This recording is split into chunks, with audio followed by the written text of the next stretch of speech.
கர்த்தருடைய பரிசுத்த நாமத்திற்கு மகிமை உண்டாவதாக. கண்களை மூடுவோம், ஜெபம் செய்வோம். எங்கள் தேவனே, எங்கள் ராஜனே, உம்முடைய வசனத்தை நாங்கள் திறக்கும் இந்த வேளையிலே பரிசுத்த ஆவியானுடைய பிரசன்னம் எங்களுக்கு முன்பதாக கடந்து வரும்படியாய் நாங்கள் ஜெபிக்கிறோம்.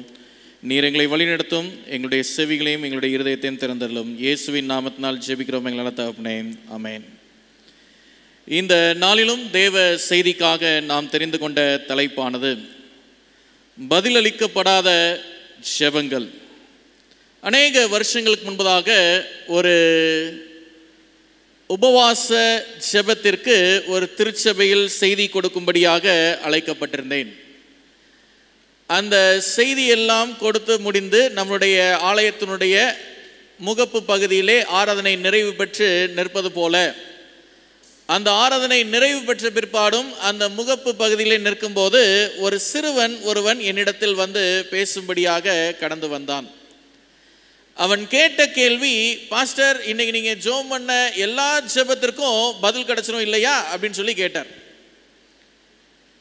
சரி, இந்த கேள்வி சற்று நூதனமான முறையில் இருக்கிறது என்று சொல்லி இருந்தாலும் என்னுடைய விசுவாசத்தின் அடிப்படையிலே கண்டிப்பா அதற்கான பதில் கிடைக்கும் என்று சொல்லி அந்த வார்த்தையை சொன்ன நேரத்தில் அந்த சிறுவன் அதற்கப்புறம் இன்னொரு வார்த்தைகளை எழுப்பினார். இதே போல ஒரு 6 மாதத்திற்கு முன்பதாக என்னுடைய சகோதரி மிகவும் நோய்வாய்ப்பட்டு பலவீனமாக இருந்த சூழ்நிலையிலே அவர்களுக்காக ஜெபியுங்கள் என்று சொல்லி பல போதகர்களிடத்திலும் பல நண்பர்களிடத்திலும் வாட்ஸ்அப் வழியாக, SMS வழியாக நாங்கள் இந்த ஜெப விண்ணப்பத்தை நாங்கள் கொடுத்திருந்தோம். ஆனால் பல பேர் ஜெபித்தார்கள், நூற்றுக்கணக்கானோர்கள் ஜெபித்தார்கள். ஆனால் நீங்க சொல்றீங்க, ஆண்டவர் நம்முடைய ஜெபங்கள் எல்லாம் கேட்பாருன்னு சொல்றீங்கல்ல, அத்தனை பேர் ஏறெடுத்த ஜெபத்தையும் ஆண்டவர் கேட்கல பாஸ்டர். என் சகோதரி மரித்து போனாள். இந்த கேள்வி இந்த ஒரு சிறுவனுடைய கேள்வி மாத்திரமல்ல, பல்லாயிரம் பேருடைய கேள்வியாக இருக்கிறது. அங்கலாய்த்து வரக்கூடிய இந்த உலகளாவிய வாழ்க்கையிலே இன்றைக்கு நம்முடைய போதகரையோ அல்லது ஆண்டவரையோ நாம் உலுக்கி கேட்கக்கூடிய கேள்வி, ஆண்டவரே, ஏன் என்னுடைய ஜெபங்களுக்கு இன்னும் பதில் இல்லை? எத்தனை நாட்கள் இந்த உலகத்திலே நான் இந்த பலவீனத்தோடு போராட வேண்டும்? எவ்வளவு வருடங்கள் நான் இந்த உபத்திரவம் மிகுந்த வாழ்வை நான் கடந்து வர வேண்டும் என்று சொல்லி பல கேள்விகள் இன்றைக்கு நம்மை உலுக்கி கொண்டிருக்கிற வேளையில் இன்றைக்கு நாம் பதிலளிக்கப்படாத ஜெபங்கள் மத்தியில் நாம் வாழ்வது எப்படி என்ற தலைவிலே இன்றைக்கு நாம் தேவ செய்தியை நாம் கேட்க இருக்கிறோம்.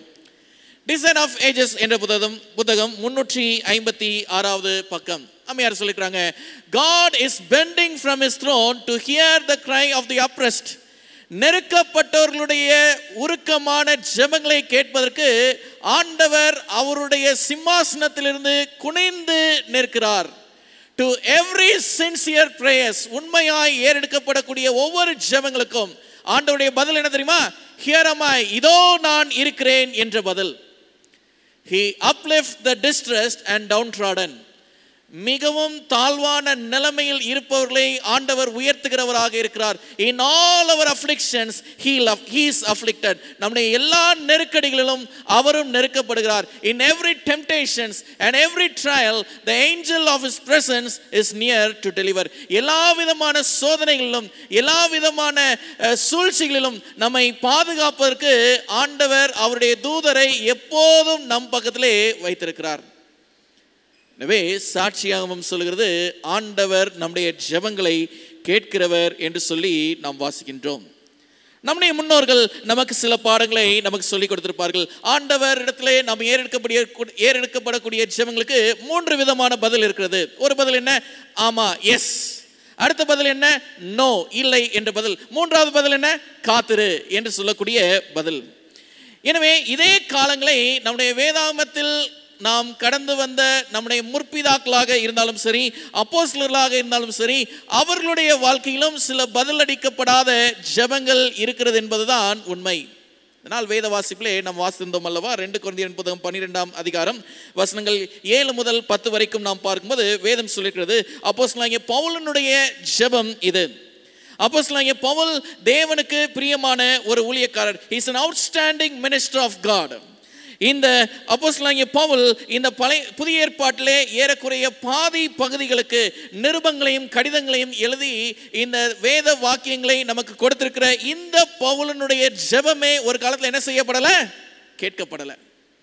7ஆம் வசனம் சொல்லிருக்கிறது, அன்றியும் எனக்கு வெளிப்படுத்தப்பட்டவைகளுக்குரிய மேன்மை நிமித்தம் நான் என்னை உயர்த்தாதபடிக்கு என் மாம்சத்திலே ஒரு முள் கொடுக்கப்பட்டிருக்கிறது.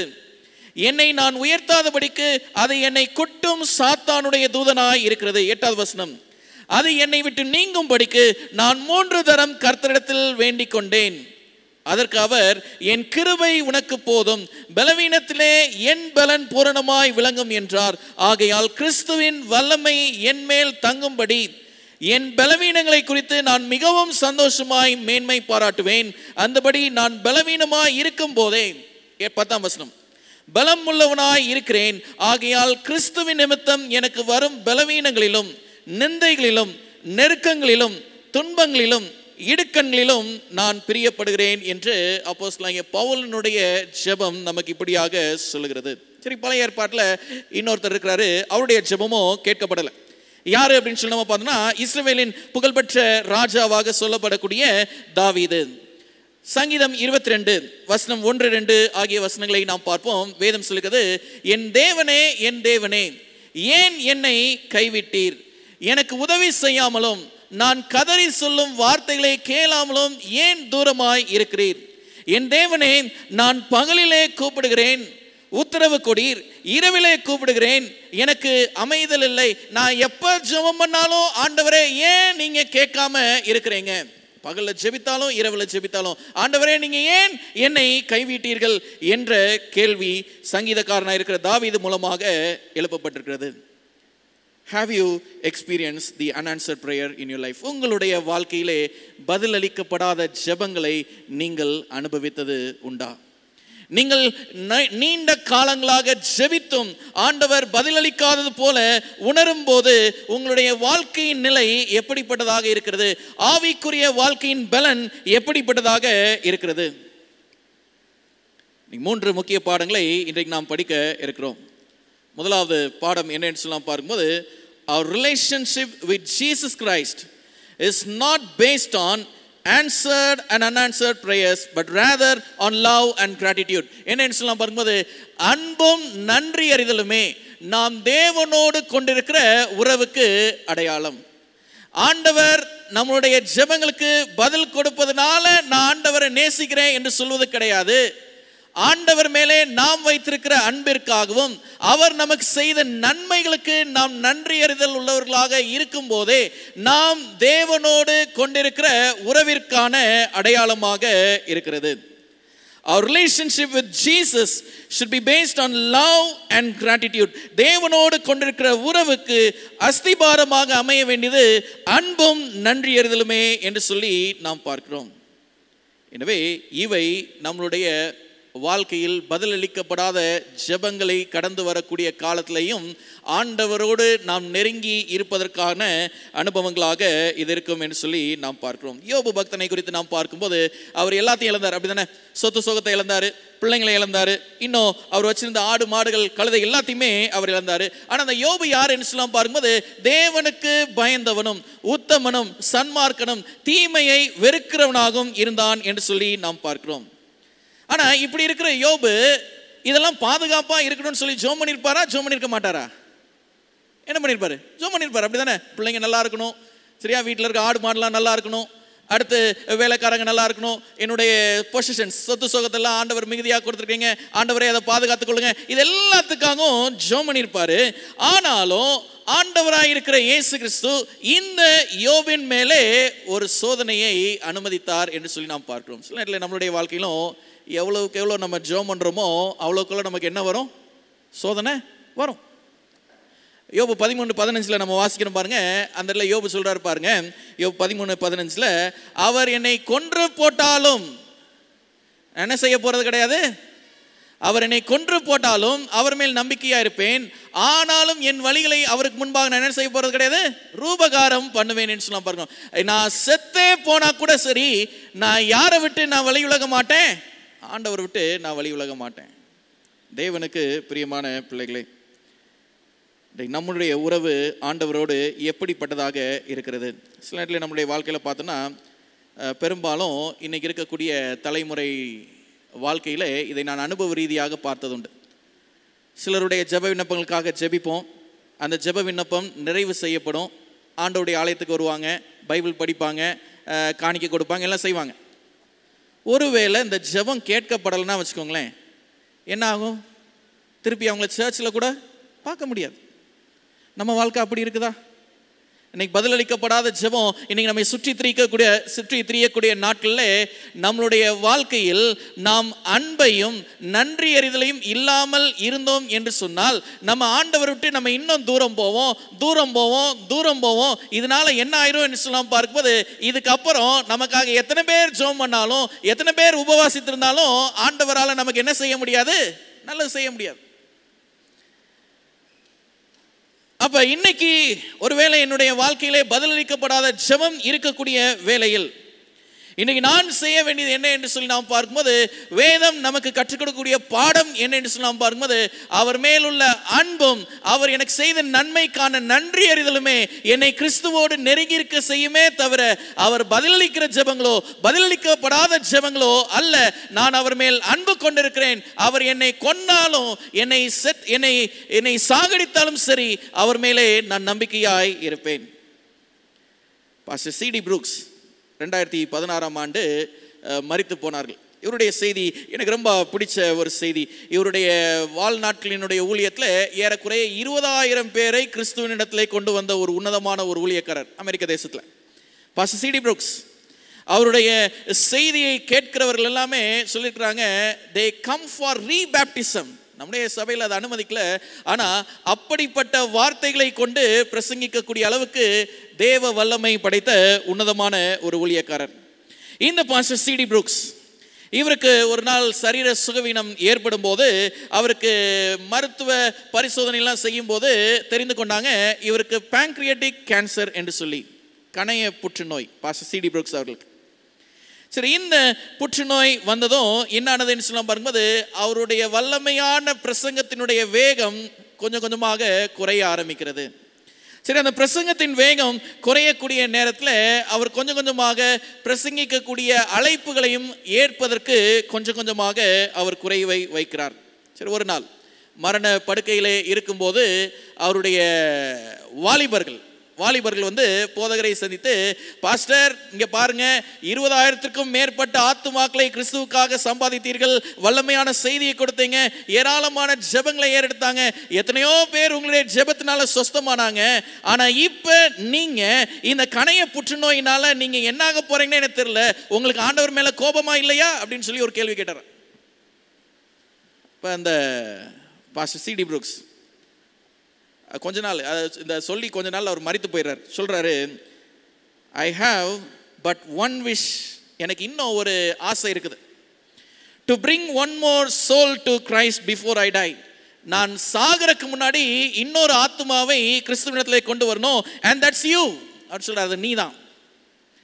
நான் சாக போறேன் உண்மைதான், ஆனா இன்னொருத்தன் இந்த வேளையில என் மரணத்தை பார்க்கக்கூடியவன், கிறிஸ்துவை ஏற்றுக்கொள்கிறவனாக இருக்க வேண்டும் என்றால் அது நீதான் என்று சொல்லி அந்த இடத்துல சொன்னாரு. அதே மாதிரி கொஞ்ச நாள் அவர் மரித்தும் போனாரு. இதை குறித்து யோசித்த அந்த வாலிபனோ கிறிஸ்துவை நெருங்கி சேர்ந்தான். His relationship with Jesus is based on love and gratitude.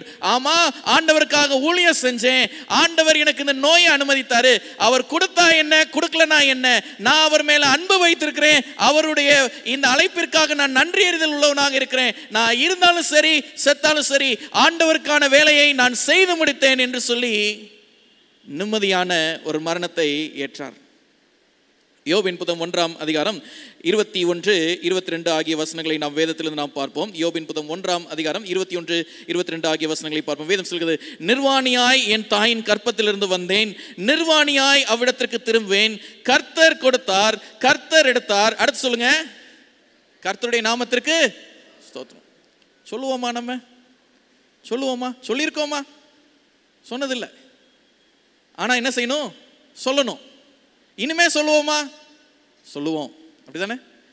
அப்ப நம்முடைய வாழ்க்கையில் நாம் சந்தித்து வரக்கூடிய உபத்திரவங்களிலும் சரி, இழப்புகளிலும் சரி, அல்லது பதிலளிக்கப்படாத ஜெபத்தின் சூழ்நிலையிலும் சரி, தேவனுடைய பிள்ளைகளாய் இருக்கிற நீங்களும் நானும் நாம் விரும்பினது கிடைக்கலன்னு சொன்னாலும் நாம் தேவனோடு நெருங்கி இருக்க வேண்டும். அதற்கு அன்பும் நன்றியறிதலுமே அதற்கான அஸ்திபாரமாக அமைந்திருக்கிறது. தானியேலின் புத்தகம் 3ஆம் அதிகாரம் 17, 18 ஆகிய வசனங்களை நாம் பார்ப்போம். அங்கே ஷாத்ராக், மேஷாக், ஆபேத்நேகோவுடைய அந்த அனுபவத்தை நாம் பார்க்கும்போது வேதம் சொல்கிறது, நாங்கள் ஆராதிக்கிற தேவன் எங்களை தப்புவிக்க வல்லவராய் இருக்கிறார். அவர் எரிகிற அக்னி சூளைக்கும் ராஜாவாகிய உம்முடைய கைக்கும் நீங்களாகி விடுவிப்பார். 18ஆம் வசனத்தை நாம் பார்ப்போம். ஓகே, விடுவிக்காமற் போனாலும், the condition comes here, சரியா?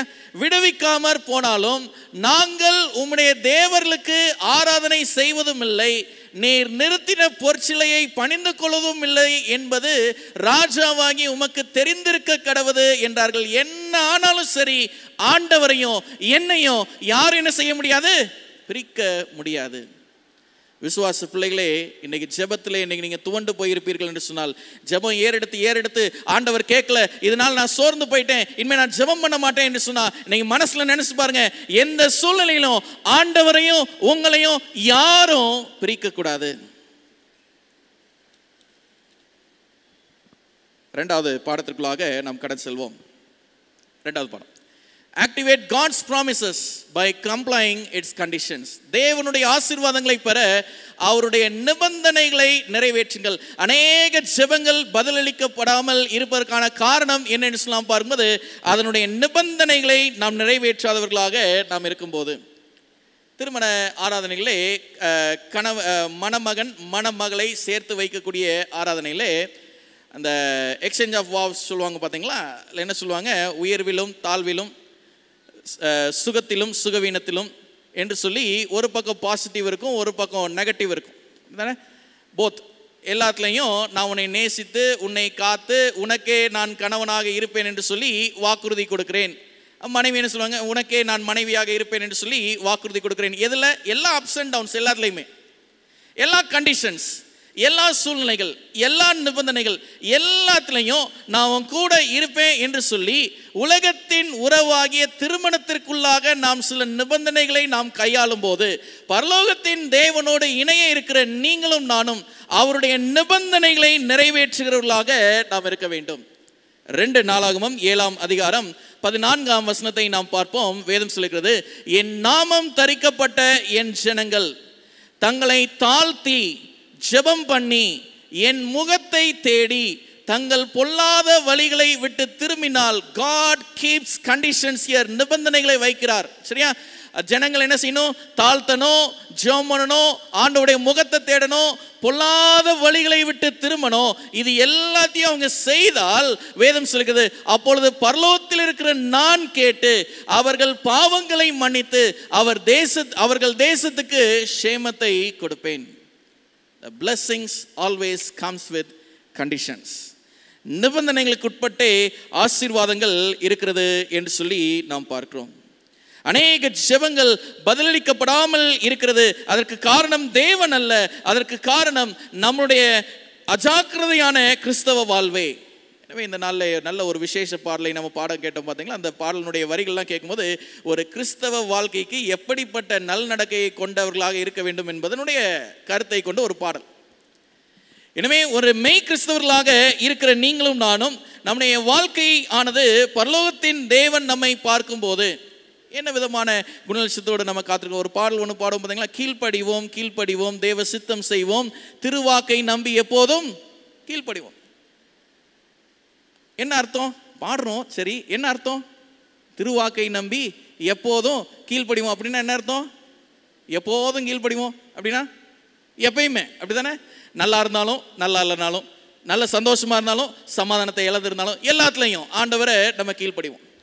அப்ப ஆண்டவர் நமக்கு வைத்திருக்கிற அந்த நிர்பந்தங்களை இவை எல்லாவற்றையும் நாம் சரியாக நாம் செய்வதற்கு நாம் முன் வரும்போது தேவன் நம்முடைய எல்லா ஜெபங்களையும் கேட்கிறவராக இருக்கிறார். கிரைஸ்ட் ஆப்ஜெக்ட் லெசன் என்ற புத்தகத்தில் 143வது பக்கம் அம்மையார் எழுதிருக்கிறாங்க. கிரைஸ்ட் ஆப்ஜெக்ட் லெசன் 143வது பக்கம், those who bring their petitions to God, ஆண்டவரிடத்திலே ஜெப விண்ணப்பங்களை கொண்டு வருகிறவர்கள் claiming his promises while they do not comply with conditions. சரியா?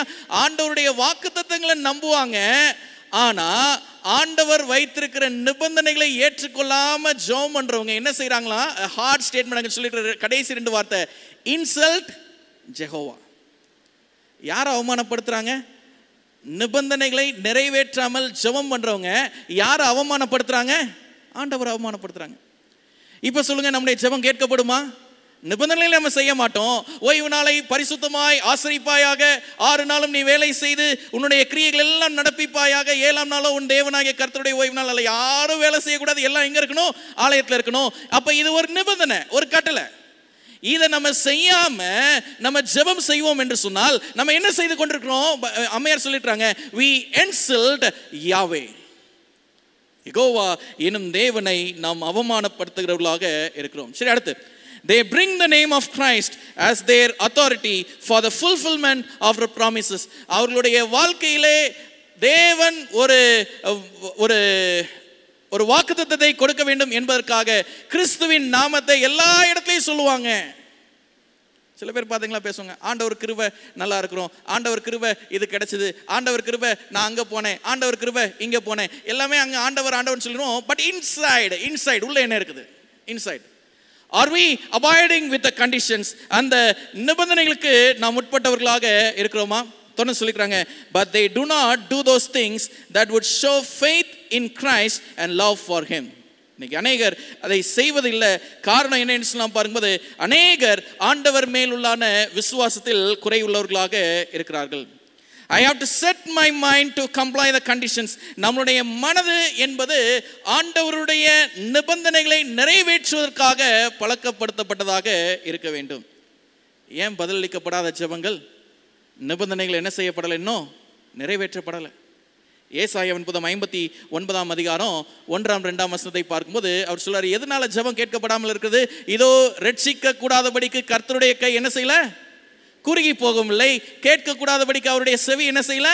மந்தமாகும் இல்லை. 2வது வசனம், ஹார்ட் ஸ்டேட்மெண்ட், உங்கள் அக்கிரமங்களே, அப்படிதானே? உங்கள் அக்கிரமங்களே, இட் இஸ் யோர் சின். உங்களுக்கும் உங்கள் தேவனுக்கும் நடுவாக என்ன உண்டாக்கிருச்சு? பிரிவினையை உண்டாக்கிருச்சு. அப்ப நிபந்தனையை நம்ம என்ன செய்யல? நிறைவேற்றல. எனவே பிரிவினை உண்டாகியிருக்கிற வேளையிலே வேதம் சொல்லுகிறது, உங்கள் பாவங்களே அவர் உங்களுக்கு செவி கொடாதபடிக்கு அவருடைய முகத்தை உங்களுக்கு என்ன செய்து விட்டது? மறைத்து விட்டது. பதிலளிக்கப்படாத ஜெபத்திற்கு யார் காரணம்? நான் தான் காரணம். வேதம் இன்னைக்கு அதை தான் நமக்கு சொல்லிக் கொடுக்குது.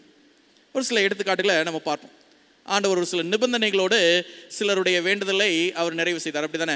சுவிசேஷங்களே ஆண்டவர் அநேக அற்புதங்களை செய்தார். சுவிசேஷ புத்தகத்திலே நாம் வாசிக்கும் போது 10 குஷ்டரோகிகள், அப்படித்தானே, இயேசு கிறிஸ்துவை சந்திக்கும்படியாக வந்தாங்க. இயேசு ஐயரே எங்களுக்கு இறங்கும், எங்களை சுத்தமாக்கும் என்று சொல்லி வேண்டிக் கொண்டாங்க. ஆண்டவர் ஒரு கண்டிஷன் வச்சார். என்ன கண்டிஷன் வச்சார்? நீங்க போய் உங்களை யாருக்கு காட்டுங்கன்னு சொன்னாரு? யாருக்கு காட்ட சொன்னாரு? ஆசிரியர் இடத்துல காட்டுங்க. சரியா? பைபிளில் படிக்கிறோம், அவர்கள் அந்த வழியே போய்கொண்டிருக்கும், ஓடிக்கொண்டிருக்கிற வழியிலே, போற வழியிலே அவங்க என்ன ஆனாங்க? சொஸ்தம் அடைந்தார்கள். அப்ப ஆண்டவர் ஒரு நிபந்தனையை காட்டுகிறார் என்று சொன்னால் அந்த நிபந்தனைக்கு கீழ்ப்படியும் போதே நமக்கு சொஸ்தம் அல்லது சுகம் உண்டாகிறது. பழைய ஏற்பாட்டிலே நாமானை குறித்து நாம் பார்க்கும்போது, எலிசா அப்படின்ற ஒரு தீர்க்கதரிசியை சந்திக்கும்படியாக போனாரு. போன இடத்துல எலிசான்ற தீர்க்கதரிசி ஒரு முகத்தை கூட பார்க்கல, அப்படிதானே? முகத்தை கூட பார்க்கல. வீட்டில் அவர் இன்னொரு திசையில் உட்காந்துட்டு இருக்கிறாரு. வேலைக்காரனை விட்டு ஒரு வார்த்தை சொன்னாரு. அவரை போய் அந்த யோதா நதியில் எத்தனை முறை முங்குன்னு சொன்னாரு? 7 முறை. இவருக்கு பயங்கர கோவம். இந்த யோதா நதி இல்லையா? சரி, பக்கத்தில் இருக்கிற அந்த வேலைக்காரன் சொல்றாரு, ஐயா அவர் பெருசா ஏதாவது சொல்லியிருந்தா நீங்க அதை செய்வதற்கு நீங்க முன் வந்திருப்பீங்களே, சின்னதா தானே சொன்னாரு, கொஞ்சம் செஞ்சு பாருங்க. சரி, போற வழியில இருக்கக்கூடிய அந்த யோதா நதியில முங்கினாங்க. 1 முறை, 2 முறை, 3 முறை, 4 முறை, 5 முறை, 6 முறை, எந்த மாற்றமும் இல்லை. தீர்க்கதரிசியினுடைய வார்த்தை எத்தனை தடவை முங்க சொன்னாங்க? 7 முறை. நிபந்தனைகள் எப்போதும் துல்லியமாக நிறைவேற்றப்பட வேண்டிய அவசியம். சரியா? 6 முறை முங்கினாரு, ஒன்றும் இல்லை. 7வது முறை முங்கி எந்திரிச்சாரு. அவருடைய சரீரம் எப்படி மாறினது? குழந்தையின் சரீரம் போல மாறினது என்று நம் வேதத்திலே நாம் வாசிக்கின்றோம். தெய்வ ஜனமே, நம்முடைய வாழ்க்கையிலே இன்றைக்கு ஆண்டவருடைய ஆசீர்வாதத்தை பெறுவதற்கும் நம்முடைய ஜெபங்கள் கேட்கப்படுவதற்கும் அவர் நமக்கு நிர்ணயித்திருக்கிற அந்த நிர்பந்தங்களை, அல்லது நிபந்தனைகளை நாம் கீழ்ப்படுகிறவர்களாக நாம் இருக்க வேண்டும். சங்கீதம் 34:15 நாம் பார்ப்போம். வேதம் சொல்கிறது, கர்த்தருடைய கண்கள் நீதிமான்கள் மேல் நோக்கமாக இருக்கிறது, அவருடைய செவிகள் அவர்கள் கூப்பிடுதலுக்கு என்ன செய்திருக்கிறதா, திறந்திருக்கிறது. God is waiting for our prayers. நம்ம நீதிமானாக மாறி நாம் ஜெபம் செய்வோம் என்று சொன்னால் நம்முடைய ஜெபங்களை கேட்பதற்கு பரலோகத்தின் தேவன் எப்பொழுதும் ஆவலுள்ளவராகவே அவர் காத்திருக்கிறார். எனவே நீங்களும் நானும் இந்த நாளிலே நம்முடைய ஜெபங்கள் எல்லாம் கேட்கப்படுவதற்கு ஏதுவாக நீதியின் வஸ்திரமாகிய ஆண்டவருடைய சத்தியத்தை ஏந்தி இருந்து இன்றைக்கு நீங்களும் நானும் மனம் மாறுவதனாலே நம்முடைய ஜெபங்கள் எல்லாம் கேட்கப்படும். மூன்றாவது பாடம், Trust God, He always answers, but sometimes differently. தேவனை நம்புங்கள், அவர் எப்பொழுதும் பதிலளிக்கிறவராகவே இருக்கிறார். சரி, இந்த 2 கொரிந்தியரின் புத்தகம் 12ஆம் அதிகாரத்தில் அப்போஸ்தலனாகிய பவுல் எத்தனை முறை ஜெபித்தார்னு சொல்லி நம்ம வாசிச்சோம்? எத்தனை முறை?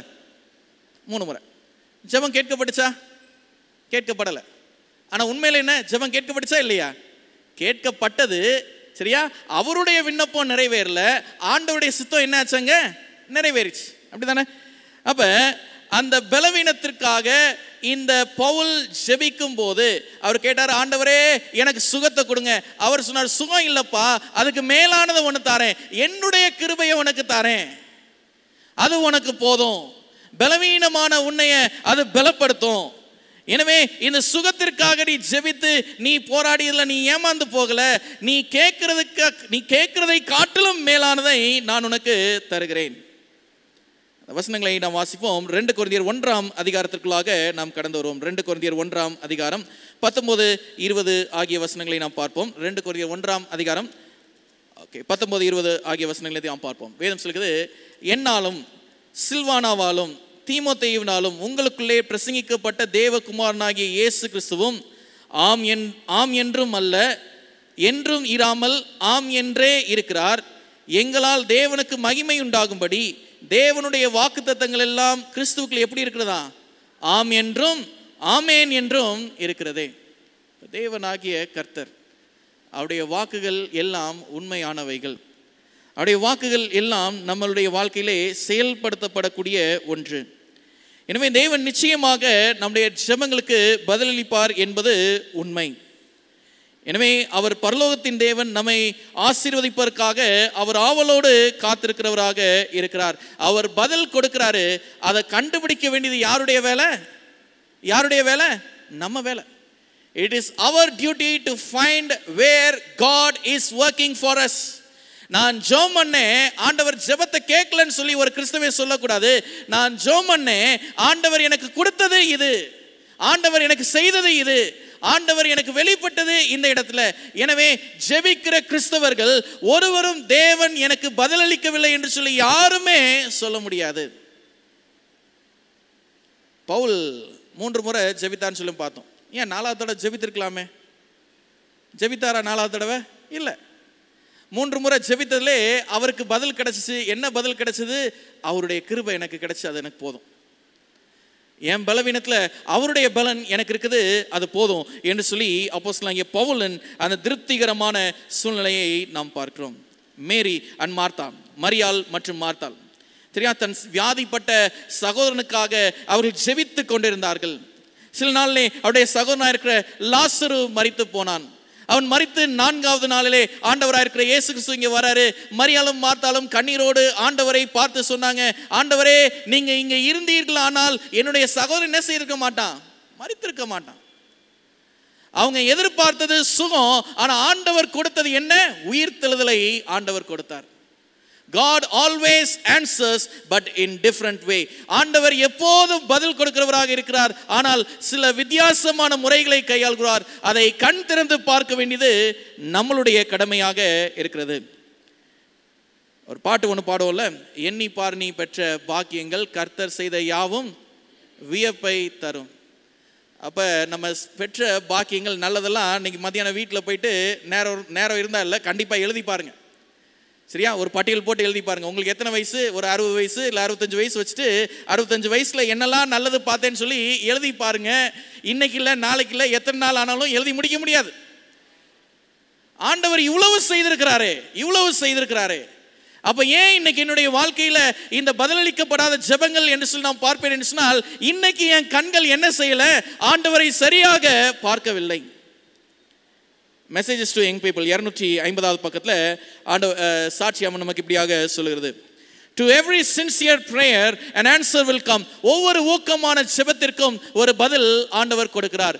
It may not be just as you desire. நாம் விரும்புகிறது போல அல்ல, or at the time you look for. நாம் எதிர்பார்க்கிற நேரத்திலும் அல்ல, but it will come in the way and at the time that will best meet your needs. அது எப்படி வரணும் என்பது தேவனுடைய சித்தமாக இருக்கிறது. The prayers you offer in loneliness, நல்லா கவனிங்க, தனிமையில் இருக்கிறவங்க நல்லா கவனிங்க, தனிமையில் இருந்து ஜெபிக்கிறவர்கள், weariness பலவீனமான சூழலிலே ஜெபிக்கிறவர்கள், சோதனையின் மத்தியில் ஜெபிக்கிறவர்கள், அம்மையார் சொல்றாங்க God answers. தனிமையில் ஜெபிக்கிறவங்க, பலவீனத்தில் ஜெபிக்கிறவங்க, சோதனையின் காலத்தில் ஜெபிக்கிறவங்க, God answers. தேவன் பதிலளிக்கிறார். Not always according to your expectation. நீங்கள் எதிர்பார்க்கிறது மாதிரி அல்ல, but always for your good. நீங்க எதிர்பார்க்கிற மாதிரி கண்டிப்பா ஆண்டவர் பதில் கொடுக்க மாட்டாரு, ஆனா உங்களுடைய நன்மைக்கு ஆண்டவர் ஒரு பதிலை கொடுப்பார் என்பது நிச்சயம். ஏசாயாவின் புத்தகம் 55ஆம் அதிகாரம் 8வது வசனத்தை நாம் வேதத்திலிருந்து நாம் பார்ப்போம். வேதம் சொல்கிறது, ஏசாயா 55 8வது வசனத்தை பார்ப்போம். வேதம் சொல்கிறது, என்ன சொல்கிறது? என் நினைவுகள் உங்கள் நினைவுகள் அல்ல, உங்கள் வழிகள் என் வழிகளும் அல்ல என்று கர்த்தர் சொல்கிறார். God's direction is always different from man's thoughts.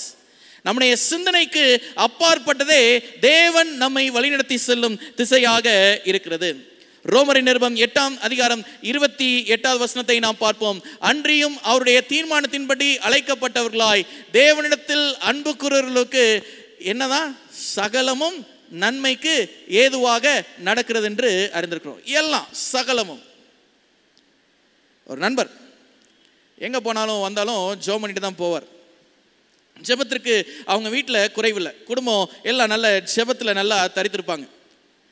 ஒரு நாள் என்னாச்சுன்னு சொல்லலாம் பாரும்போது, ஆண்டவரே நான் அப்படி வெளியில் போகிறேன், என்னை பத்திரமா வழி எடுத்துங்கன்னு சொல்லிட்டு ஜெபம் பண்ணிட்டு பைக் எடுத்துகிட்டு வெளியில் போனார். போகிற வழியில் அவருக்கு ஆக்சிடென்ட், பயங்கரமான காயங்கள், மருத்துவமனையில் இருக்கிறாரு. எல்லாம் அவரை சுற்றி நின்று மருத்துவ உதவிகள்லாம் செய்து கொடுத்துட்டு இருக்கிறாங்க. அப்போ பயங்கரமாக அழுதுட்டு இருக்கிறாங்க. அவருடைய மனைவியும் அங்கே அழுதுட்டு இருக்கிறாங்க. என்ன ஆச்சு, ஏன் இந்த வேதனை என்று சொல்லலாம் பாரும்போது, நான் ஜெபம் பண்ணிட்டு தானே நான் கடந்து போனேன், ஏன் எனக்கு ஆண்டவர் இந்த காரியத்தை நியமித்தாரு? 2 நாள் கழிச்சு அந்த வீட்டில இருந்து வார்த்தை வருது, pastor praise the Lord, pastor praise the Lord, he met with an accident. அவருக்கு ஒரு விபத்து வந்துச்சு, அதற்காக கர்த்தரை துதி செய்யுங்க பாஸ்டர். ஆச்சரியமாச்சு. ஏன்? he has a bone cancer. அவருடைய எலும்புல, கால் எலும்புல ஒரு வினோதமான புற்றுநோய் வளர தொடங்குது. அது இந்த விபத்தின் மூலமாக கண்டறியப்பட்டது. this is an initial state. இது இப்ப துவங்குற காலம். இப்பவே இதை சுத்தமாக்கிட்டோம்னா பிற்காலத்துல எத்தனை வருஷம் ஆனாலும் இதோட பிரச்சனை இருக்காது பாஸ்டர். சில நேரத்தில் கஷ்டம் வரும், ஆண்டவர் அதுலயும் ஏதாவது ஒரு நல்லதை வச்சிருப்பார். God always answers our prayer. 2 கொரிந்தியர் 12ஆம் அதிகாரம் 10வது வசனத்தை நாம் வாசித்து நாம் நிறைவு செய்வோம். வேதம் சொல்கிறது, அந்தபடி நான் பலவீனனாய் இருக்கும் போதே பலமுள்ளவனாய் இருக்கிறேன், ஆகையால் கிறிஸ்துவின் நிமித்தம் எனக்கு வரும் பலவீனங்களிலும் நிந்தைகளிலும் நெருக்கங்களிலும் துன்பங்களிலும் இடுக்கண்களிலும் நான் பிரியப்படுகிறேன். எனக்கு கஷ்டம் வரட்டும், எனக்கு நெருக்கடிகள் வரட்டும், துன்பம் வரட்டும், போராட்டம் வரட்டும், இடுக்கண்கள் வரட்டும், என்ன வந்தாலும் கிறிஸ்துவோடு நான் இருப்பதே நான் கொண்டிருக்கிற என் பிரியமாக இருக்கிறது. பதிலளிக்கப்படாத ஜெபங்கள் நம்முடைய வாழ்க்கையில் ஏதாவது இருக்குமா என்று சொல்லி ஒரு கேள்வி கேட்டு பார்ப்போம். அதுக்கான பதில் என்ன தெரியுமா வரணும்? ஒன்றுமே இல்லை. எல்லா ஜெபத்தையும் ஆண்டவர் கேட்டிருக்கிறார். எனவே தேவ ஜனமே, இந்த நாளும் இங்கிருந்து நம்ம கடன் செல்லும் போது நம்முடைய ஜெப வாழ்வை நாம் நினைத்து பார்ப்போம். ஆலயத்தில் வைத்து ஏறெடுக்கப்படக்கூடிய ஜெபங்களையும், இல்லங்களில் வைத்து ஏறெடுக்கப்படக்கூடிய ஜெபங்களையும், தனிப்பட்ட ஜெபங்களையும், தனிமையில் நீங்கள் நொந்து மனதுருகி ஏறெடுக்கக்கூடிய ஜெபங்களையும் ஆண்டவர் ஒருபோதும் நிர்விசாரமாக விடப்போவது இல்லை. அதற்கான பதில் உங்களுக்கு கிடைக்கும். அந்த நம்பிக்கையோடு நம்ம கடன் செல்வோம்.